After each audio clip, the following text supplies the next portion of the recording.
Hey everyone, welcome to our last guest speaker of this year. We have a exciting night ahead of us, and we'll get started in just a few minutes.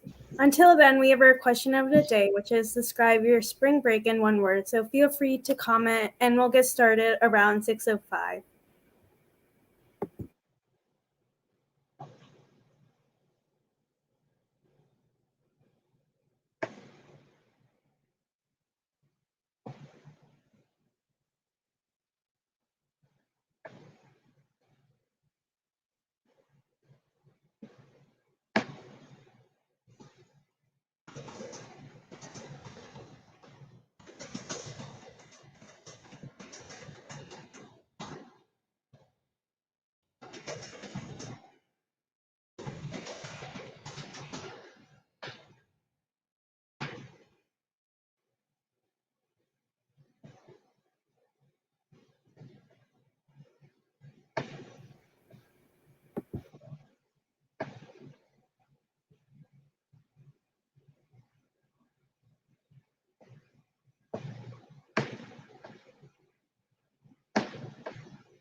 Hey everyone, we'll get started in just a few minutes. Feel free to answer the question of the day.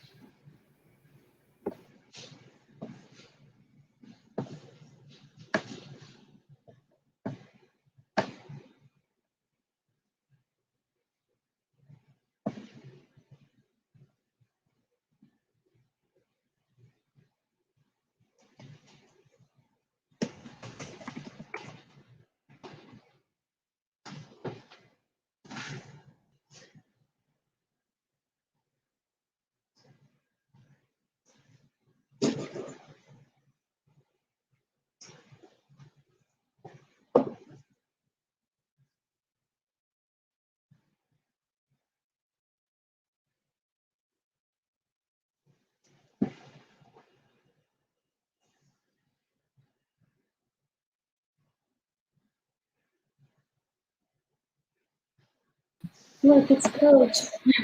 I can't comment back to her. No. Can she hear me? Yes. All of our members can hear you, yes. What's up, lady? You miss me? You don't have to answer that. I know you do.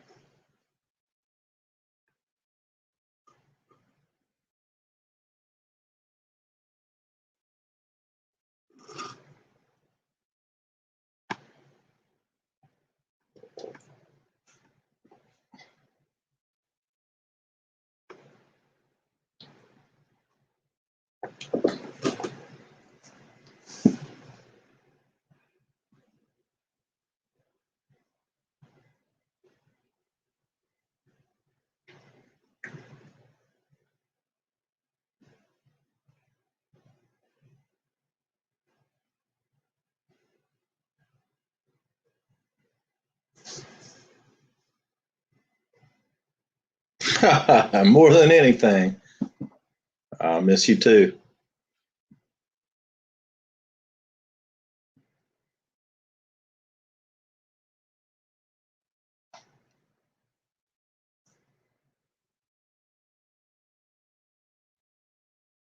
You know where I live, Coach. Anytime. Y'all come over.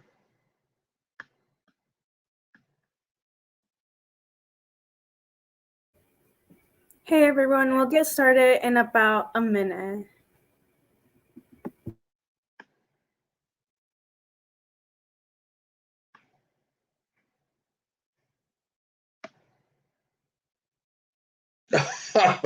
What? You're setting unattainable heights here, Coach. I just got done telling them I'm not really good at any one thing.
All right, everybody, let's get started. So welcome Alliance HOSA members to this year's last guest speaker night.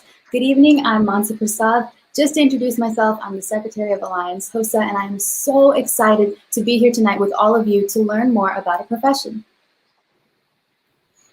Hi, I'm Aditi, and I'm part of the Summer Council, and I'm so eager to get started today. So as guest speaker is Lieutenant Harmseen, a tactical medic formerly with the U.S. Marshals. Interesting fact, he also mentored our very own coach. Yes, so Lieutenant Harmseen, if you could say a few words about yourself and your profession to our audience. Sure. I'm a lieutenant with Clayton County Fire. I've been there 24 years now. I'm not that old. I started really young. I started when I was 18, straight out of high school.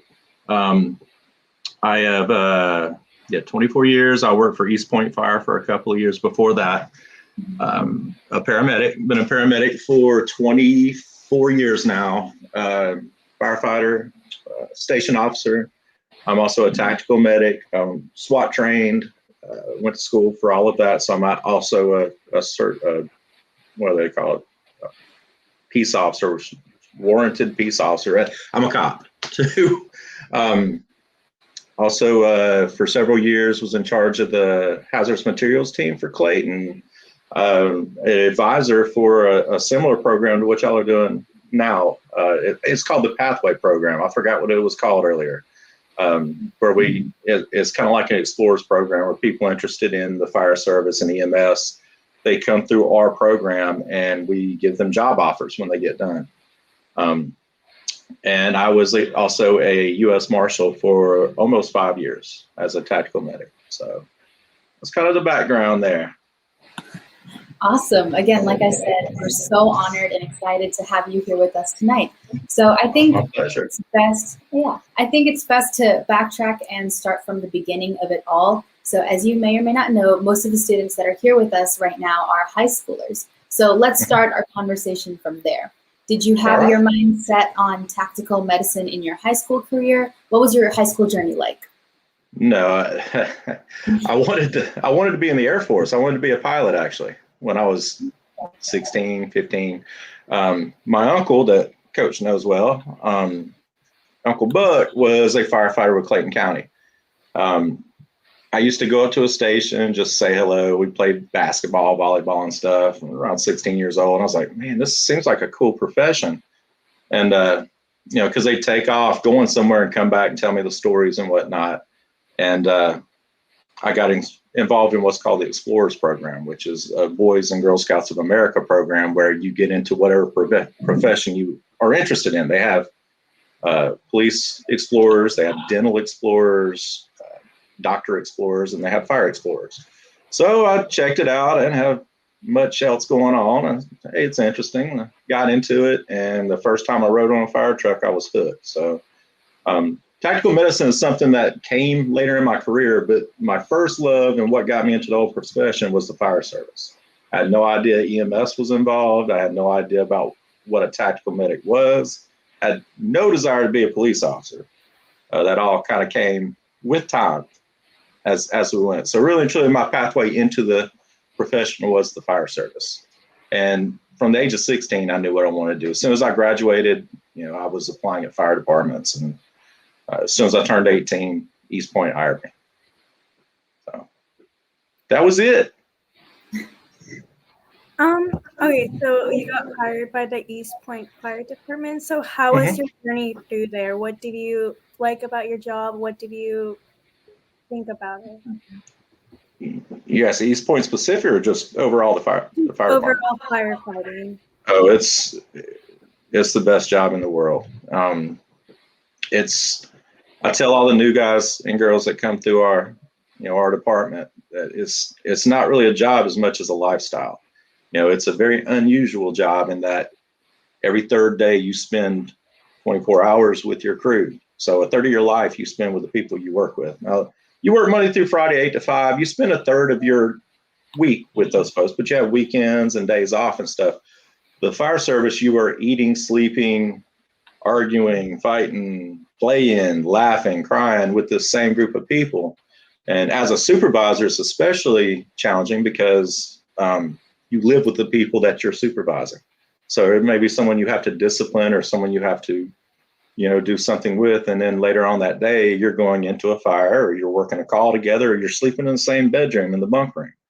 So it's pretty unique, but it's a job unlike any other. It's something people really want. They need to want to do it. It's not for the faint of heart, I guess. It's something that you've really got to get in and explore it and see what you think of it, and before you move forward with it. So I encourage everybody to do some research before you decide again on something like that. High schoolers, could you just give us like a piece of advice for those who want to pursue firefighting or just generally EMS in the future? Without a doubt, finish school. I mean, with your grades as high as you can make them. There are clubs, activities out there, Beta Club, any of the clubs that you're allowed to get into them. Do more than just the minimum needed.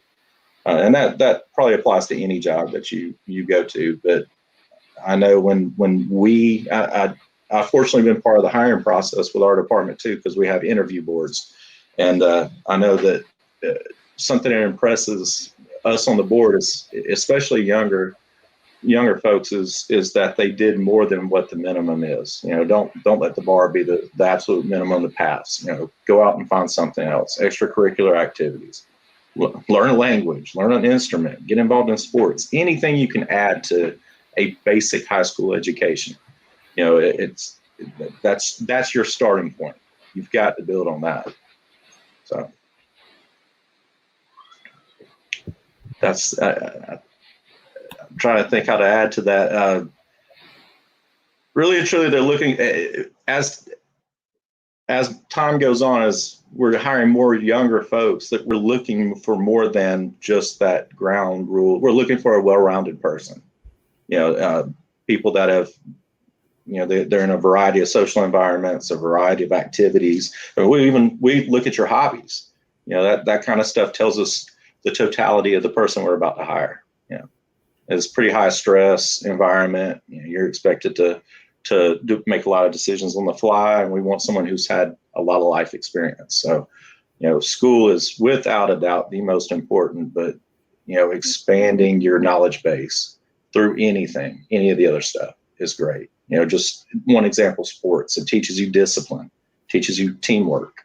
It teaches you to make critical decisions in a fast-paced environment. So I give you that advice. Talking about going above and beyond and pursuing higher education, how was your journey in higher education?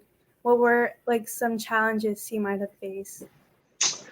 It was tough because, like I said, at 18, I was hired. So I was coming straight out of high school, and I went to college. I went to Clayton State, and I went for an associate's degree in paramedicine. But I actually had a double major. I also had architecture, was my other major. So in the mornings, I went to school for that major. And then at night, I went to paramedic classes, EMT and paramedic classes. So that was a big challenge I had. Add to that, I was working shift work. So I was on 24 hours. I was off 48 hours.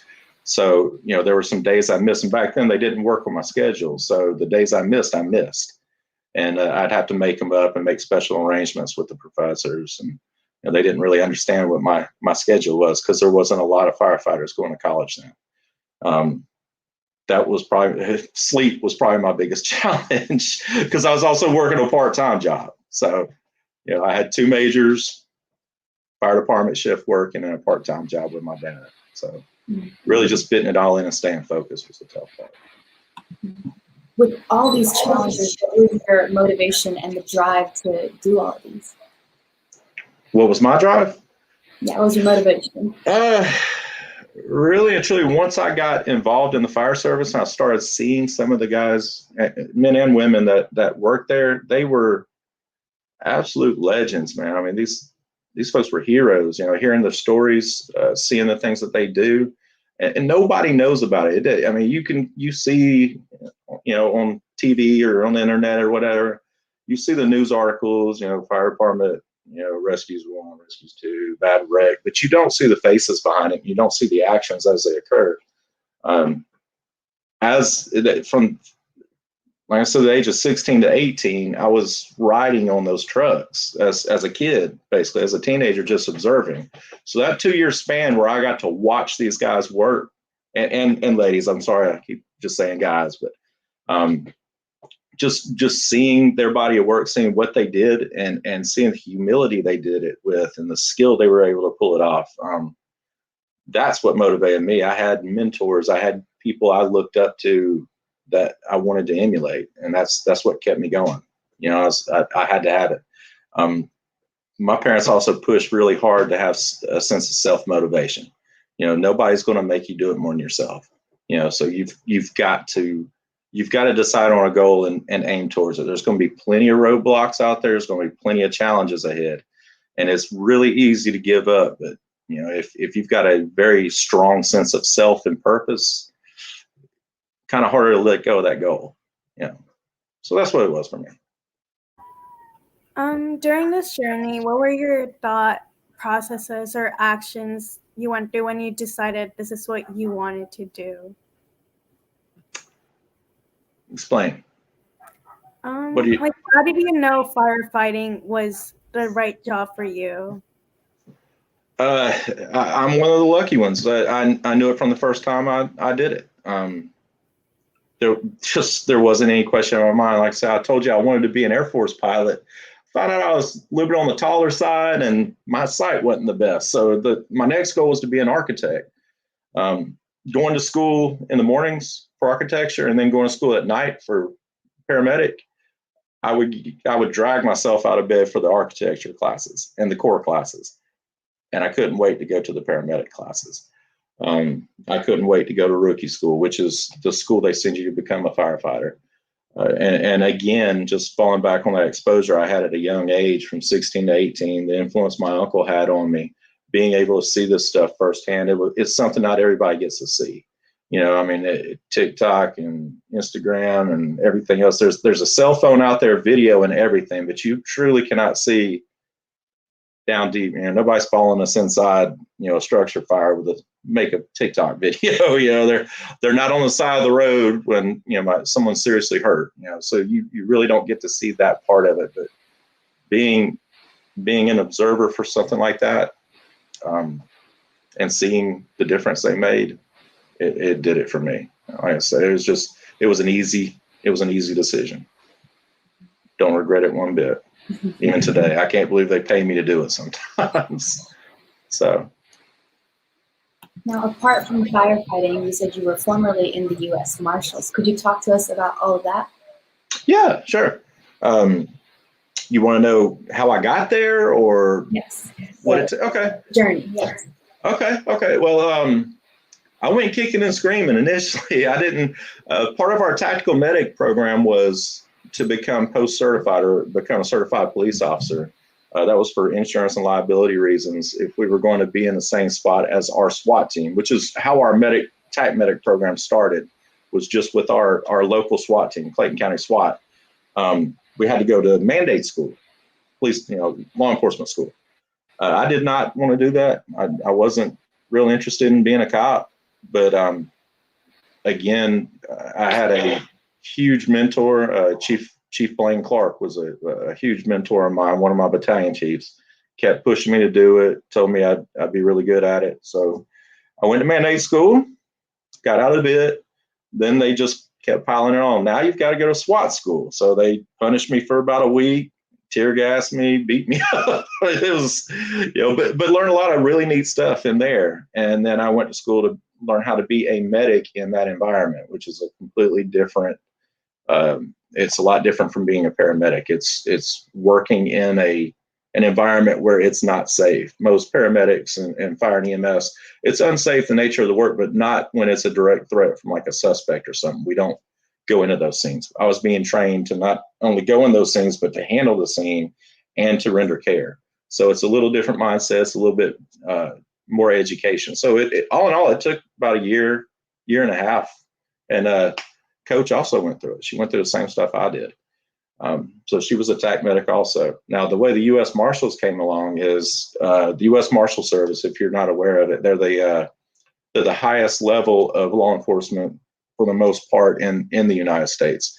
They're not investigative like the FBI. They're not into espionage or international like the CIA, but they work under the Department of Justice. And they have the largest jurisdiction in the U.S. territories. So within the United States, they have a large jurisdiction, a lot of authority.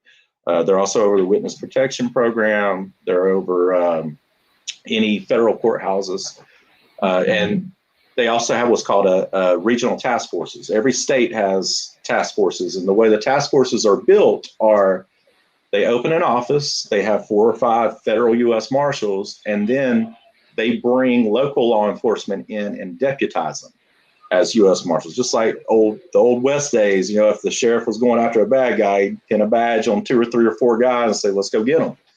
That's the same basic concept. So, for example, Clayton County Police Department, if they send one of their officers to work in the marshal's office, Clayton County's still paying that officer. But in return for sending him and working in the marshal's office, he's a deputized federal agent. So he's got the larger arrest authority. And Clayton County, in turn, has all the resources of the federal law enforcement, the Department of Justice, at their disposal because they gave one of their personnel. So their offices for the northern region of Georgia, there's 3 offices. There's one for the Atlanta area, North Georgia. There's one in Macon that covers central Georgia. And there's an office down in Savannah that covers the southern and coastal portions of Georgia. The office for North Georgia is in Clayton County. And we just, by happenstance, we found out about them. We went and trained with them a few times.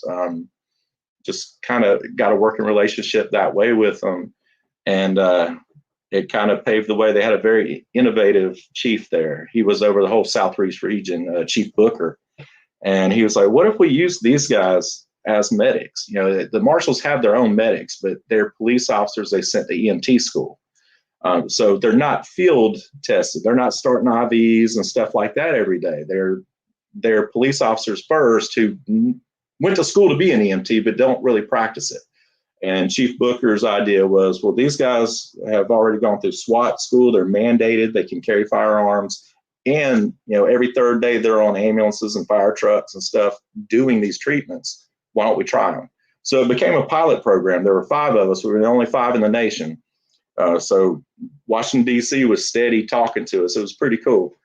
And there were 5 of us assigned to them. Each one of us would work 30 days with the marshals, and then we'd go back to our fire station for 4 months. And then when our turn came up again, we were with the marshals for 30 days. So it was 30 days on, 4 months off, 30 days on.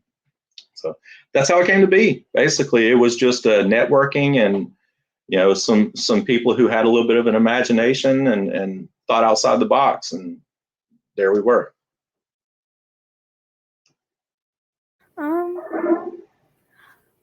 Can you go more into sorry, there seems to be an echo. How did this experience add to your training? How did it? Oh boy, a lot. Was that a good explanation? Or you want me to give you a little bit more on what the marshals do, because it may give you some insight into the training we had to have. Mm-hmm. Okay, so the U.S. Marshals, the Southeast, it's called the Southeast Regional Fugitive Task Force, was the place we worked at. It was a task force of 55 people, and the only thing they serve is high-risk felonies. So, you know, if you wrote a bad check, the marshals weren't coming to get you. You know, if you didn't show up for a traffic ticket, that's not going to be the marshals. They would go after folks for rape, murder, aggravated assault, kidnapping, bank robbery, even. You know, we did a lot of stuff like that. So it was high-level stuff. With that being said, you know, we had to have a little bit extra training besides what we did, because with SWAT, we were used to, I'll call them bad guys. That cool? Suspect, bad guy. Bad guys here, we go get the bad guy, bring him out. Well, with the marshals, bad guys somewhere around here, you need to go find him, come up with a plan, and go get him.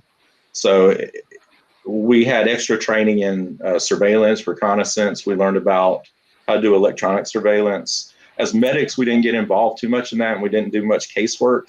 Literally, the way it worked was there were 50 people that had an app. U.S. Marshals had an app on our phones, and when they had a case, they found their guy or girl. They would text and say, "Hey, I need 15 people in, Toccoa or Stockbridge or Fairburn," and all 50 people got the text, and they would say, "I'm on my way, I'm on my way." And when he had 15 people on his way, he'd say, "Thanks, guys, I don't need any more." And the rest of the office would they go about their day, working their cases and whatnot. Those 15 folks would go to that warrant. Well, us as the medics, we went to every warrant. We didn't have any casework. So our only job, they gave us a Tahoe, it was blacked out, had lights, the radios, everything in it. Our only job was to drive from warrant to warrant to warrant. And so all we did was go to the actual warrant and do the entry and catching. So in order to do that, we had to learn high-risk warrant.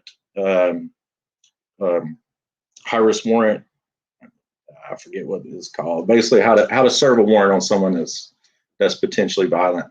We had to learn, again, electronic surveillance. We had to learn reconnaissance, which is a little different. It's actually searching out and looking for something. We had to learn close quarters battle, which is clearing rooms, which we learn in SWAT. But when you're doing what they do, they did it a little different way. They use shields and stuff. They just had some different techniques. We had to learn federal mandates, as far as entering homes, search warrants, and stuff like that. We had to learn. A lot of it was just on a higher level than what SWAT did. So it expanded our knowledge big time. I learned a lot about the law when I was with them. So after being in the U.S. Marshals, what did you do afterwards? Afterwards, I'm still a TAC medic with Clayton County. The U.S. Marshals was an additional duty on top of being with the fire department. Like I said, we would work 30 days. There were 5 of us assigned there, me and 4 other guys. We would work our 30 days where we didn't go to the fire station or anything. We reported to the marshals. We had an office, but we never saw it because we were always on the road. But we would Sunday through Monday or something, whatever, 7 days a week, 24/7, we were with the marshals for 30 days. Once we got done with that, we just took the truck to the next guy. He parked in his driveway, and I'd go back to the fire station for 4 months. So with the tactical medic team, when I'm on shift, when I'm at the fire station, if a SWAT incident comes out, they call me and say, "Hey, go to whatever place." And I literally get on the fire truck or the ambulance, whatever I'm on. I bring my gear with me, my gun belt, my ballistic armor, and we drive to the scene. And my partners have to stay, a certain distance away, and I walk in with the SWAT team. So it's an on-call thing as things happen. So we're not doing the marshals anymore, but we're still doing the tactical medic. Speaking of tactical medicine, can you go more into depth what tactical medicine really is and what is your role on the team? Yeah, tactical medicine really we call it dumbed down paramedics, but it's a very, very basic care. If you're in a hostile environment, there's someone with a gun. There's a pre-fire shooting incident. There's last summer during the riots, we were down there. When you have a very hostile situation like that, you don't spend time sitting there treating somebody. We don't give them drug therapy. We're not putting them on oxygen. We don't even do CPR, things like that. You're stopping the bleeding. You're taking care of their airway as quickly as you can, and you're moving. So tactical medicine is a lot about very basic care and moving to the next place. So your goal is to get to a safe place where you can get them to paramedics. Now, in our case, we keep moving with that officer down because as TAC medics, our priority is the officer. It's not necessarily the suspect. It's not even necessarily the bystanders. It's the officers on the scene. We're there for them. And the way we act on it, well, let me backtrack. So our goal is, if an officer is shot, stabbed, beat, whatever, our goal is to get him or her from point X to point Y. We call it getting off the X. So wherever that point of injury is, that's the hazardous area. We try to move them. And in the process of moving them, we're treating them as best we can with some very basic treatments just to keep them going until we can get to a place we can stop and do more definitive care. Now, us as Clayton County paramedics, we have med units. We're pretty aggressive. So at that point, we try to meet with a med unit, and we've got all our resources. We become Clayton County paramedics. We're no longer a TAC medic. We're in an area where we can perform more invasive care. So it's all about movement is the kind of the treatment pattern with it. What else did you ask? Did that answer everything? I think you asked something else. I think I asked, what is your role on a team? My role. I'm sorry. Okay. Yeah. My role is I'm medical support. So I'm in charge of the welfare, the health of the team while they're being deployed. And obviously, like I told you, we're mandated peace officers, so we're carrying weapons also. We're allowed, we're allowed to use our firearms just like any other officer is. We're held under the same rules and responsibilities and laws as they are. But my main role is medical support. And primary, of course, is if an officer goes down for whatever reason, that we remove him from the scene and take care of him. But with that oversight, we also have to remember that most of these men and women are athletes. They played sports. They were they're in incredible shape, but they came with those injuries too. We've got guys with busted ankles and twisted knees and bad backs and shoulders. So we know their medical histories, and we keep track of that too. So a lot of times we'll be taping up, arms and elbows and splitting them just from use. Weather extremes, we take care of them on that. We watch over and make sure they stay hydrated when it's hot. We make sure they get a rest period if it's, because if you have like a hostage situation, it's not a fast thing. It's hours and hours. And these folks are standing out there holding their positions. They get hot, they get tired. So that becomes a secondary duty of ours, is make sure they're hydrated. We're, checking on their welfare. And then the SWAT commander takes our advice on that. Another role we play is a lot of times barricaded gunmen, hostage situations, and a lot of times the suspects have mental issues, and we become the de facto go-to people with the hostage negotiator. So a lot of times we'll be hand in hand with a hostage negotiator, and he or she will tell us their medical history, and we will start researching that history, like medications, stuff like that. And we will give the negotiator questions to ask. When's the last time you took your meds? Or even the hostages they take. It might be, like in one case I had, it was his mom, and she was in her 80s, and she was an insulin-dependent diabetic. And we started asking questions, and we actually had to talk him through how to take his mom's blood sugar to make sure she was okay. So we do a lot of liaisoning like that. So that's an oversight of it. All right, so that's enough of our questions. Let's move on into the Q&A session with our own Alliance with some members. Right. So drop those questions in the chat and we'll get to them. So our first question is from Isabella Toriella. She asks, what was it like working with Coach? Okay, I'll keep it PG. She's watching. It was awesome working with Coach. Awesome. She came to us with a really cool background in education. I am huge into training. She might not have told y'all, I do a lot of training within our department. So it was really neat to be with her and kind of understand a teacher's aspect of it. I gave her a hard time because she was new and I was trying to teach her and train her. I wasn't easy on her. I didn't give her any breaks. Because she was Coach, but very competent, very, very competent. And that is huge in the fire service. You've got to be able to trust your partner implicitly, because without being overly dramatic, it really is. It's a very hazardous thing. And it, besides the obvious, fire or, whatever, things like traffic and people who get mad at you because you don't give them the answer they're looking for. I mean, there's a lot of unknown dangers out there, and Coach was very good. She was situationally aware. She knew people. She was a pleasure to work with, and I can tell y'all some stories, but I'll let her tell them. So it was great working with her. She was awesome. Yep, we all she's honestly like the best teacher ever. Oh yeah, I can imagine. She was one of the best partners ever. Okay. We have another question from one of our members. Sammy asked, what was the hardest part in the field? Hardest part in the field.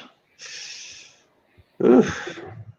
I'd need to know a little bit more about that question. Which field are we talking about? I'll tell you each, I guess. In tactical medicine in the field, the hardest part is situational awareness. The most unpredictable thing we ever deal with is people. You can never know what they're thinking, what they're doing, or what's going to happen next. Fire, person injured, that's science. Based on your findings or what you see, you can make a good assumption on what's going to happen next. People is probably in the tactical medical portion is probably the toughest part is the unpredictability of it, and most dangerous part. In fire, the hardest part is it's physical. It's a very physically demanding position. You have to be in decent shape. I mean, I'm not in the worst shape, but I'm not in the best shape either. But I'm able to do it. And Coach was too. She was in great shape to do the job. You have to be strong. You have to be fast. You got to be able to work in very uncomfortable environments. It's not a fun place to be. The medical field, the hardest part is staying on top of the ever-changing information. Critical thinking is the hardest part. It's very difficult to walk into someone's home and without being able to do labs or testing or x-rays or anything, come up with a decent treatment plan. There's no doctor sitting over your shoulder. There's no golden book to go back to, or you don't have time to reference a book.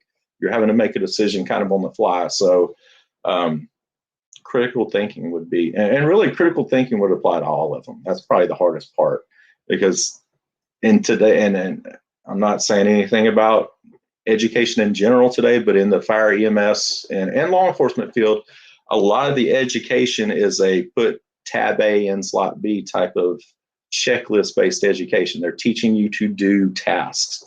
And when you teach someone here, this is how you raise a ladder, this is how you open a fire hose, this is how you start an IV, that's all well and good, but you've got to teach people how to think. When do you need to do that, and how do you do it in this situation?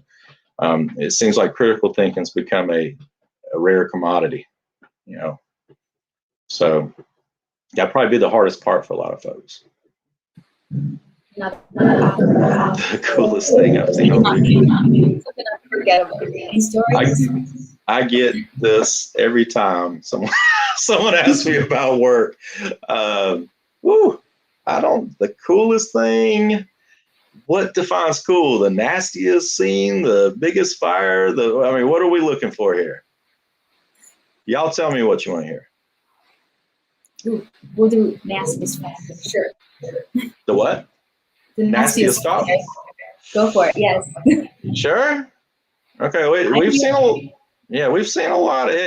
There's stuff that doesn't show up on TV that you would not believe. I mean, it's pretty incredible what happens to the human body, especially wrecks, trauma, stuff like that. We've seen dismembered bodies, we've seen decapitations, crush injuries.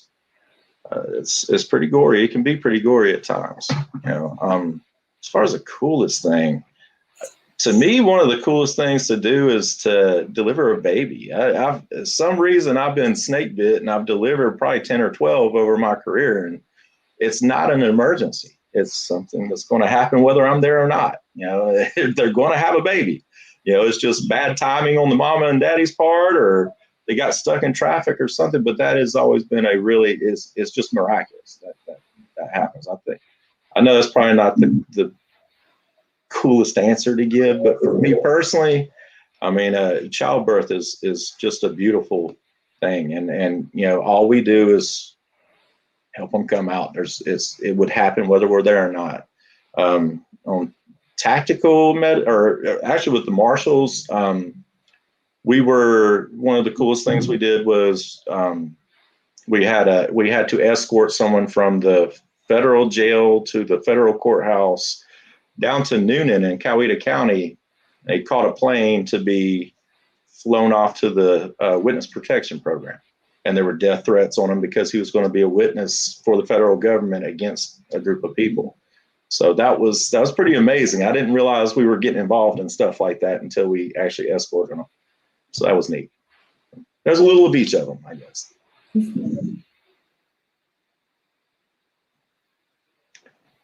My daily life and environment.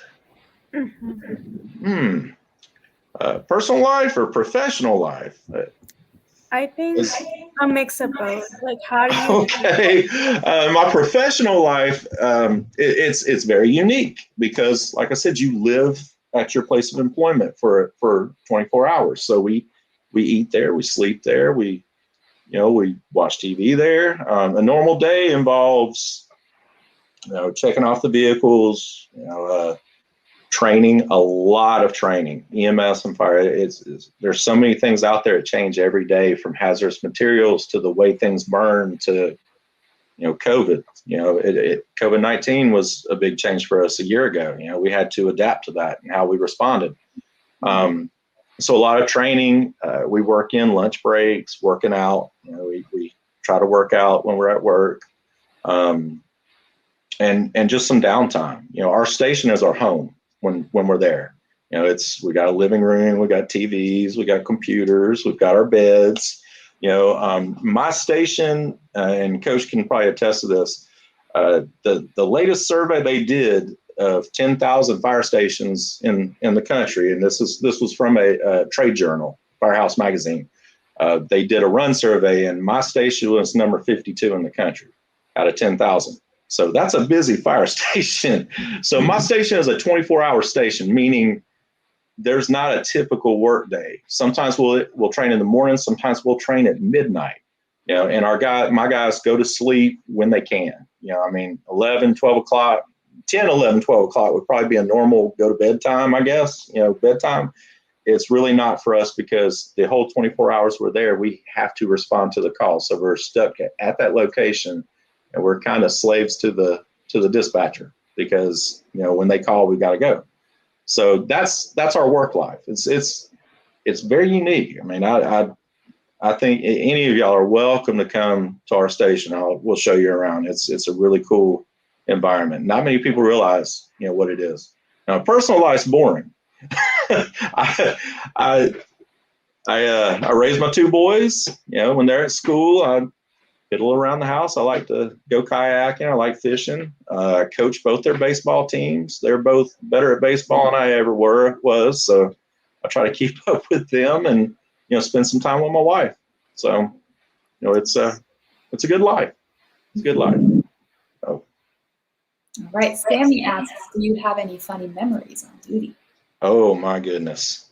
Yes, I do. Let me think of some. Let's see. I can't think of any. But is Coach in these comments? Let's see if she'll. Let's see. Hey, Coach, type something. Tell me something you want them to hear, because you very well know I can't tell some of the stories. I know. She just said careful. I'm trying to.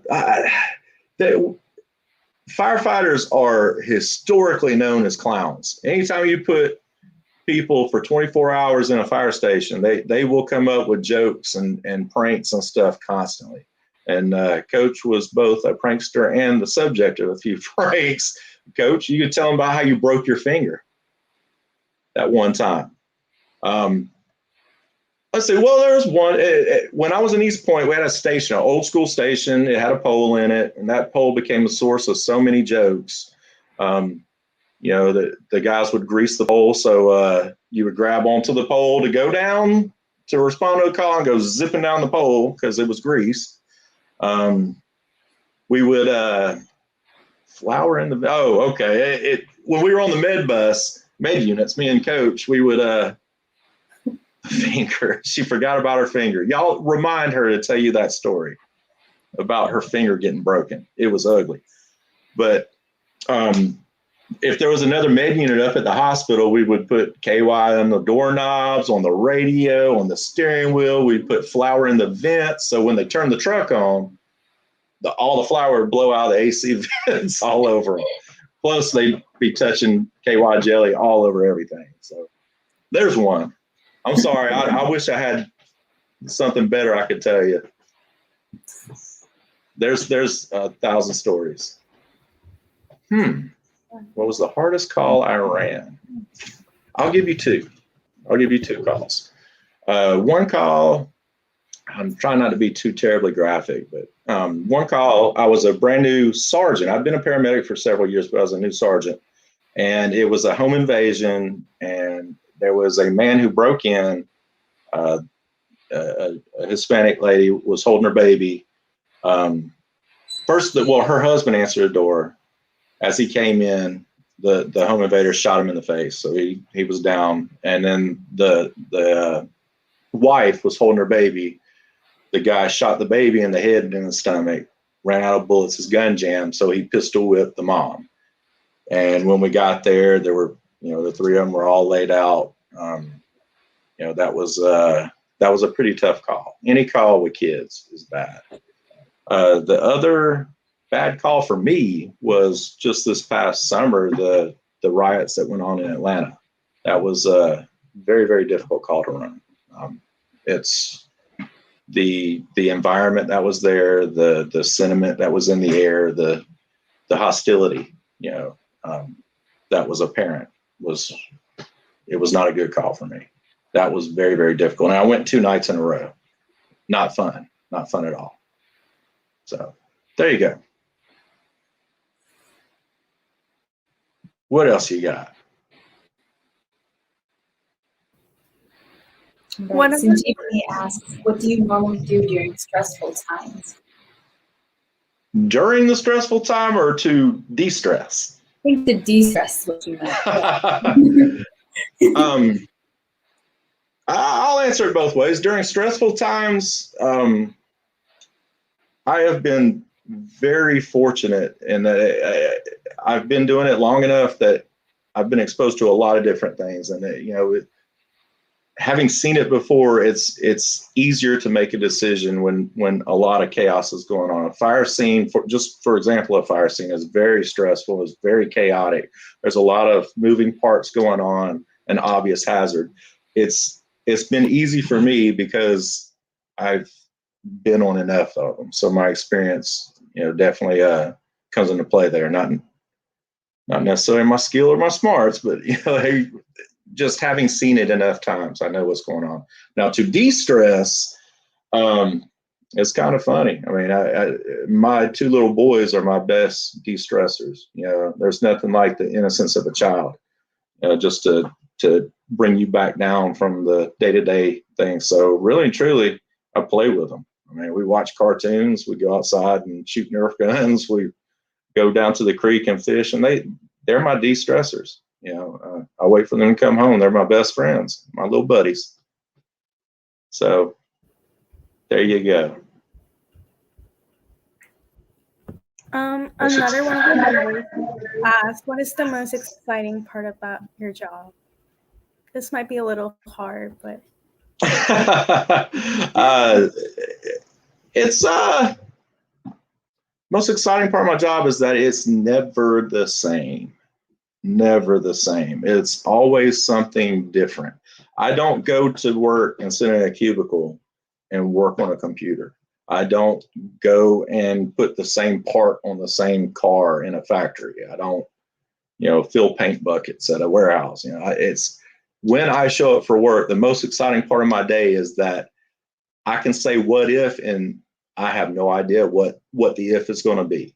That has always been just such a cool thing to me. And like I said earlier, sometimes I'm surprised they pay me to do what I do, because it's a lot of fun to wait for that. Now, it's not always a fun ending. It's not always a fun scene, and it's not always a fun transition taking care of whatever the problem is. But the fact that it is so incredibly unpredictable, if you think about it, if they haven't committed a crime, or, if they haven't committed a crime, the fire department's going. Everything from, I flushed my ring down the toilet to, my hot water heaters burst, to electric lines down, to, a dynamite factory fire. It runs the gamut. Anything you could possibly think of, we end up going on. And the most exciting part is the challenge of dealing with each one of those problems as they come up. You show up and there's nobody for us to call. I mean, we can't call the military. There's no 912. There's not another phone number for us to call if we have an emergency. We have to fix it one way or the other. So I really love that. That's the exciting part for me.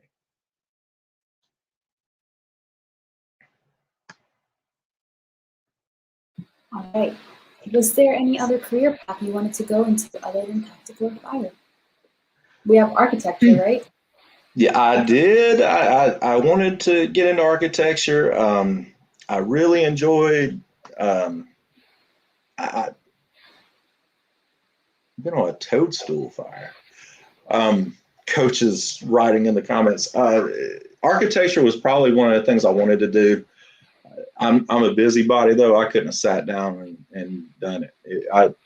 It was so computer heavy, and it wasn't what I thought it was going to be. When comparing the two, any other career path, baseball player. I'd love to be a baseball player, I guess, but. Other than that, yeah, I mean, it's hard to say, because, like I said, by 16, 17 years old, my mind was made up.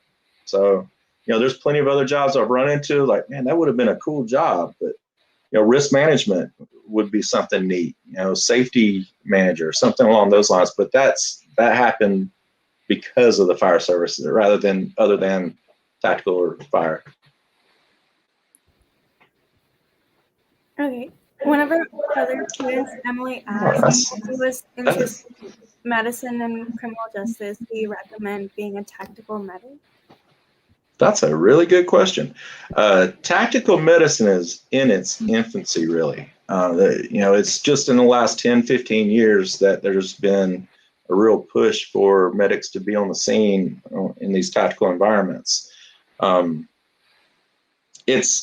Right now, it is a very heavily EMS or fire-based type of thing. You're either a police officer sent to TAC medic training, or you're a paramedic or a firefighter paramedic that they send to learn, the SWAT tactics. So criminal justice will take you down the road of law enforcement.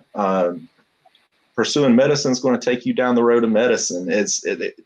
TAC medicine has not formed its own niche yet, I guess is the best way to say it. You pick one or you pick the other, and you find your road to tactical medicine.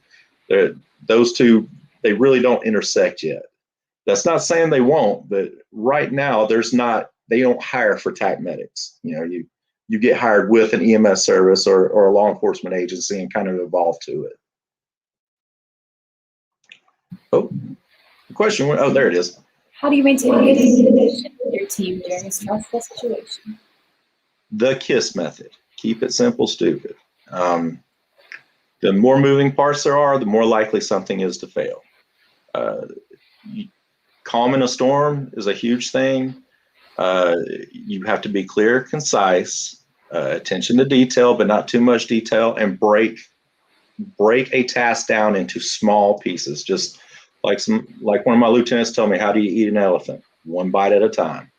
All right, so you have this big call. We call it a strategic goals and tactical objectives. I mean, there's a whole thought process on how you do this. The strategic goal is I pull up and this house is on fire. My goal is put fire out. But how do I do it? There's probably 10, 12 steps that have to go on.